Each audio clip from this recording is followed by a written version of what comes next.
Graça e paz, tudo bem? Hoje eu trago para vocês o estudo da Epístola aos Hebreus, capítulo 2. O subtítulo dele diz assim: Cristo, como foi do homem, é superior aos anjos e é sumo sacerdote idôneo e compassivo. Idôneo, o que quer dizer idôneo? Idôneo quer dizer que é adequado, próprio, que convém perfeitamente, apto, capaz e competente. E compassivo, que tem ou revela compaixão, que se compadece condolente. Aí no versículo 1, continuando, diz assim: Portanto, convém nos atentar com mais diligência para as coisas que já temos ouvido, para que em tempo algum nos desviemos delas. Diligência. Essa palavra eu me identifiquei muito e eu peguei essa palavra para mim. Ela diz assim, o significado dela: interesse ou cuidado aplicado na execução de uma tarefa, zelo, urgência ou presteza em fazer alguma coisa. Presteza quer dizer o quê? Qualidade, rapidez, característica daquele que ajuda com boa vontade e prontidão, obsequiosidade. Amém, gostei demais dessa palavra. A presente exortação, ela tem como propósito exortar aqueles crentes perseguidos a se manterem firmes, em vez de voltarem atrás. Porque muitos naquela época, eles estavam de malas prontas para voltar para o judaísmo. A fé cristã exigia deles um preço muito alto. Então, o escritor aos Hebreus encorajava eles, mostrando a superioridade do cristianismo sobre o judaísmo. Então, para a gente entender, os crentes hebreus, eles estavam enfrentando duras perseguições, está lá no capítulo 10, versículo 34. Muitos perderam seus bens e outros a própria vida. Houve perseguições, houve muitos mártires que selaram sua fé com o próprio sangue. Muitos foram queimados vivos, jogados às feras. Outros, entretanto, retrocederam, porque eles preferiram negar a sua fé a morrerem pela sua fé.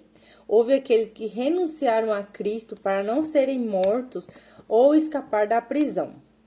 Augusto Nicodemos, ele é enfático, ele diz o seguinte: o evangelho é colocado como sendo o único meio de escape do inferno e da ira de Deus, do sofrimento eterno e da justa condenação pelos nossos pecados.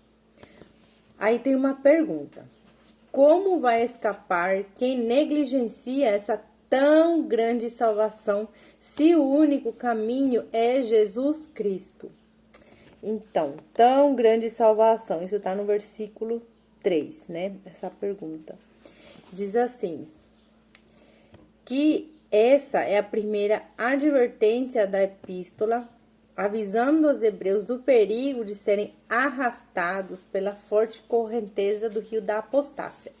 O que quer dizer apostácia? É a renúncia da religião ou crença, o abandono da fé ou a renegação, o ato de renunciar. Desde que Deus tem falado através do Filho, lá no capítulo 1, versículo 2, os homens devem apegar-se a esta mensagem, que é do capítulo 2, versículo 1. No versículo 2, porque a palavra falada pelos anjos permanece firme. Diz assim, né?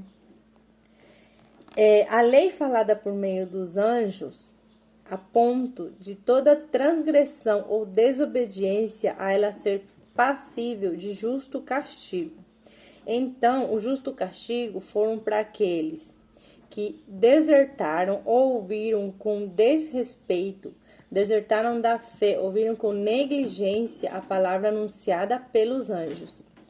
Aí a gente pergunta assim, e essas palavras anunciadas pelos anjos? Tá lá em Atos 7:38, em Gálatas 3:19. Vou até ler para vocês.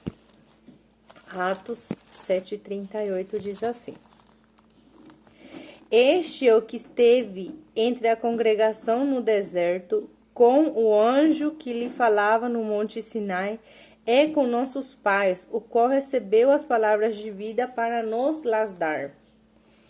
E em Gálatas 3:19, logo, para que é a lei?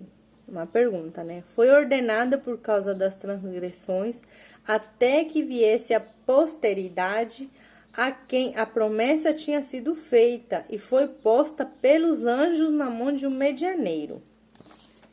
Então, são essas. E cada ato de desobediência diz que é uma afronta a Deus. Aí tem o Calvino, que é um estudioso também. Ele diz que a lei que fora transmitida pelo ministério dos anjos não podia ser recebida com desdém, e a sua transgressão era visitada com severíssimos castigos. Então, o que será daqueles que desprezam o evangelho, cujo autor é filho de Deus e cuja afirmação foi através de muitos e variados milagres? Aí, continuando ainda a pergunta, né? Como escaparemos nós se não atentarmos tão grande salvação? Se não atentarmos, quer dizer assim, se a gente negligenciar, se a gente menosprezar. Diz que essa pergunta do versículo 3, diz que ela é irrespondível. Por que irrespondível? Porque a salvação é uma obra divina do começo ao fim. O autor aos Hebreus, ele chama de tão grande salvação. Nenhuma língua ou pena poderia descrevê-la, pois não encontraria palavras mais precisas para isso. Portanto, esse estudioso, ele tomou emprestada a palavra de um outro, chamado Wiley, que diz assim: essa tão grande salvação é a resposta para todos os problemas humanos. Ocorreu mediante o sangue expiatório de Jesus e foi administrada na igreja pelo Espírito Santo, com o dom de Cristo glorificado. E o amor de Cristo glorificado é o amor de Deus derramado no coração e lançado fora todo medo. E a paz de Deus, que excede a todo entendimento, é que conserva o coração e a mente em Jesus Cristo. Essa parte é em Filipenses 4:7. E a paz de Deus, que excede todo entendimento, é que conserva o coração e a mente em Jesus Cristo. Então, é a unção que em nós habita, certo? No versículo 4, a poderosa confirmação da palavra do Evangelho. O que diz no versículo 4? Testificando também Deus com eles por sinais e milagres e várias maravilhas e dons do Espírito Santo distribuídos por sua vontade. Então, o testemunho dado por Deus era absolutamente convincente. Combinação de sinais e prodígios é encontrada frequentemente no Novo Testamento. Sinais indicando o significado interior do fato milagroso e prodígios. O espanto provocado pela natureza extraordinária do fato. Os milagres, literalmente poderes, indicam a sua fonte sobre-humana. Já a distribuição do Espírito Santo refere-se aos dons espirituais que acompanharam a proclamação apostólica, mostrando que Deus estava presente com eles. A palavra é confirmada pelo próprio Deus, que operando milagres através dos apóstolos, confirmou a pregação deles. Aqui em Atos tem várias partes, vou citar alguns, não vou chegar a ler. Aí quem quiser depois pegar e ler, tem Atos 2:43, 4:30, 5:12, 14:3. Tem mais uns aí. Aí depois tem 2 Colossenses 12:12. 2 Coríntios. Esse aí eu separei para ler para vocês. 2 Coríntios 12:12. Diz assim. Opa. 2 Coríntios 12:12. Os sinais do meu apostolado foram manifestados entre vós com toda a paciência por sinais, prodígios e maravilhas. O Evangelho, ele não constituiu apenas em palavras, mas sobretudo em manifestação de poder. Em 1 Coríntios 2:4, diz assim, gente, eu tive que separar esse para ler.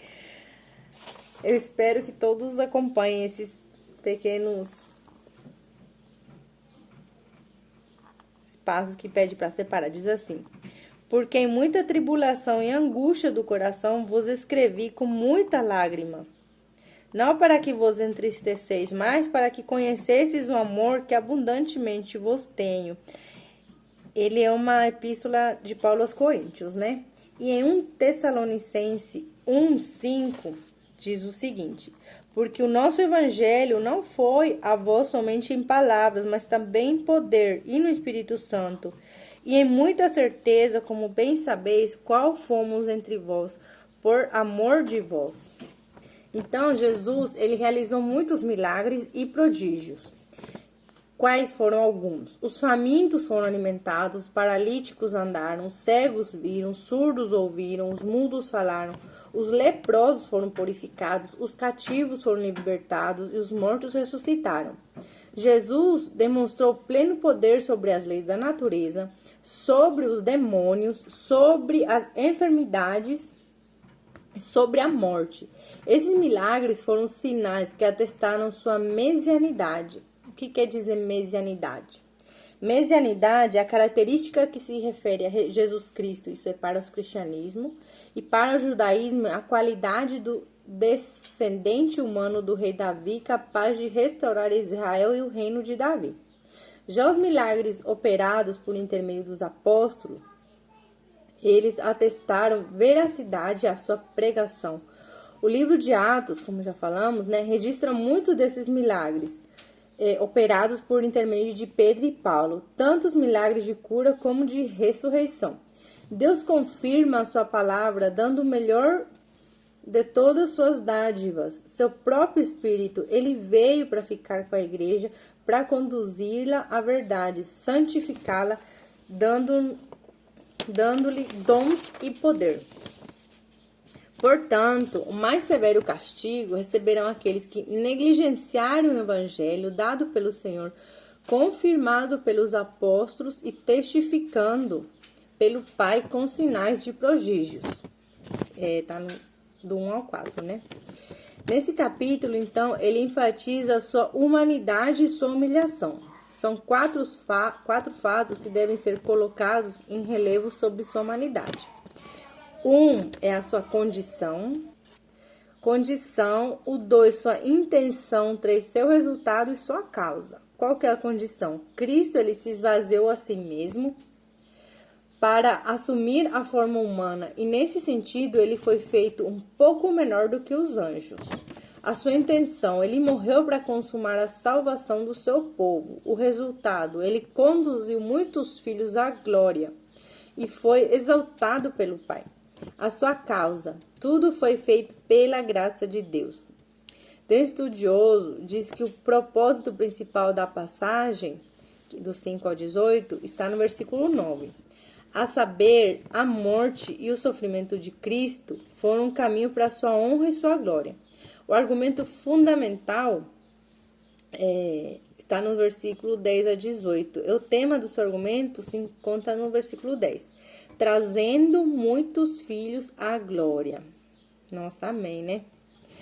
O escritor aos Hebreus retoma o assunto da relação de Jesus com os anjos. Agora, o objetivo é mostrar que, embora Jesus tenha sido feito um pouco menor que os anjos, como está no versículo 7, enquanto viveu neste mundo, mas ele ainda continua sendo superior a eles pela obra que realizou, pela posição que ocupa.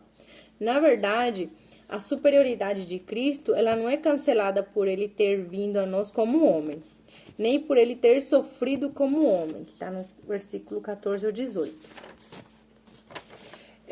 O Stuart, um outro estudioso, diz que em suas palavras, essa é uma tremenda passagem. Ele escreve assim: essa passagem mostra que o Senhor Jesus Cristo tornou-se filho do homem para que pudéssemos ser filhos de Deus. Ele veio à terra para que pudéssemos ir ao céu.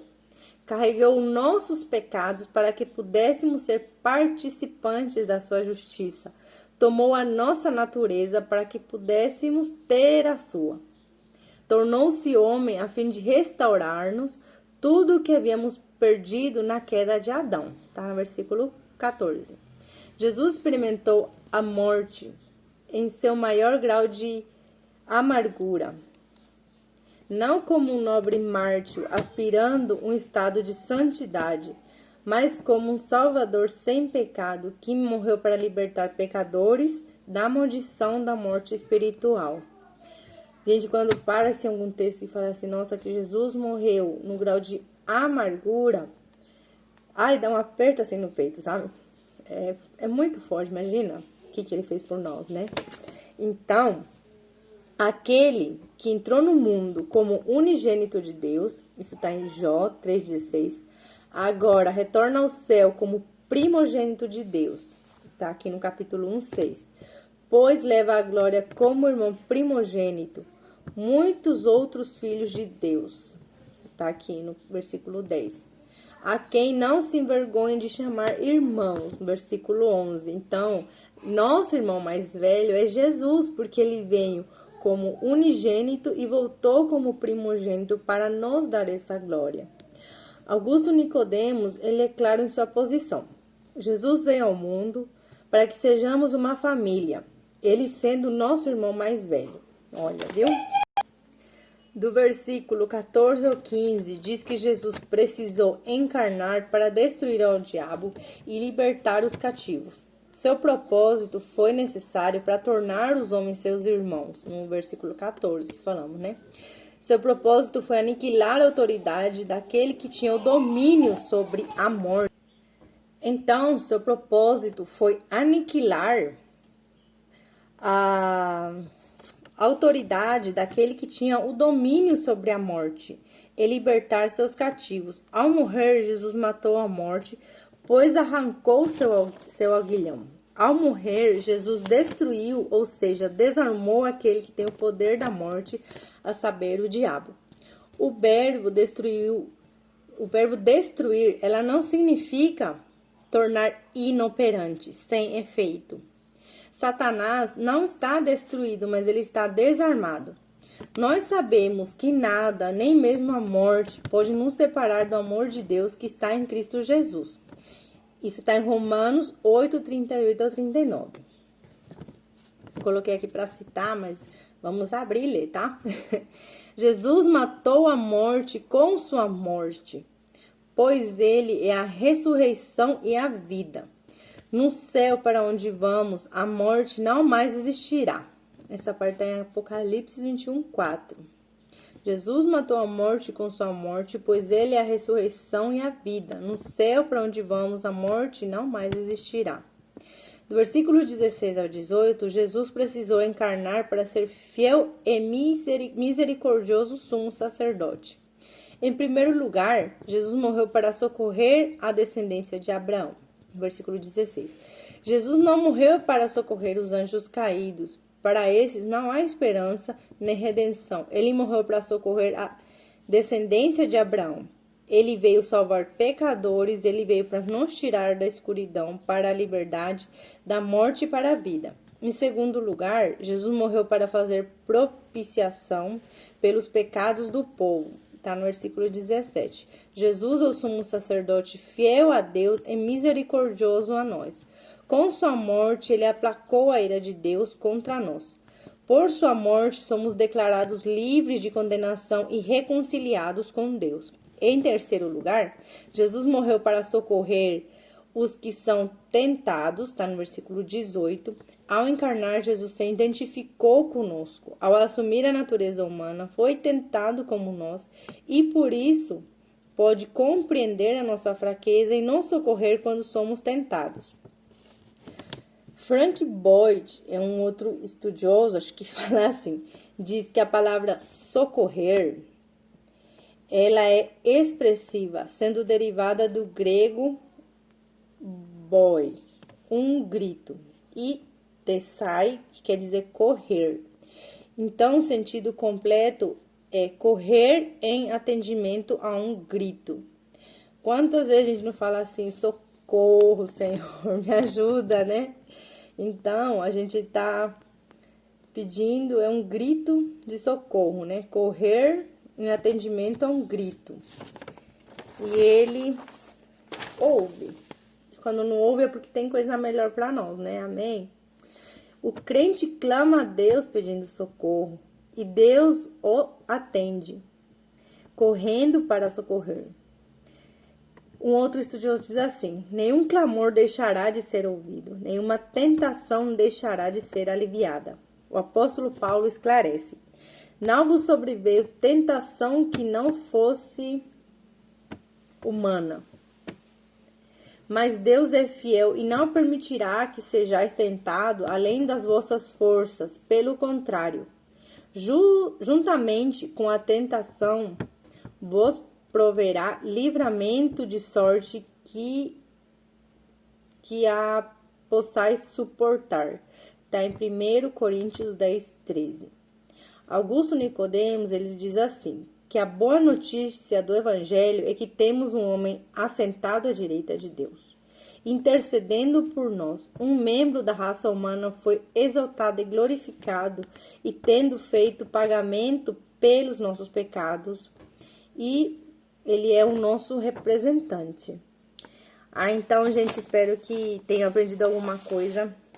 É um estudo muito maravilhoso. Tem palavras aí que eu tô amando fazer esse estudo pra vocês. Faço com muito carinho, com muita dedicação. Eu chego a me emocionar, é muito bom. E a gente se vê num outro estudo, tá bom? Beijo pra vocês.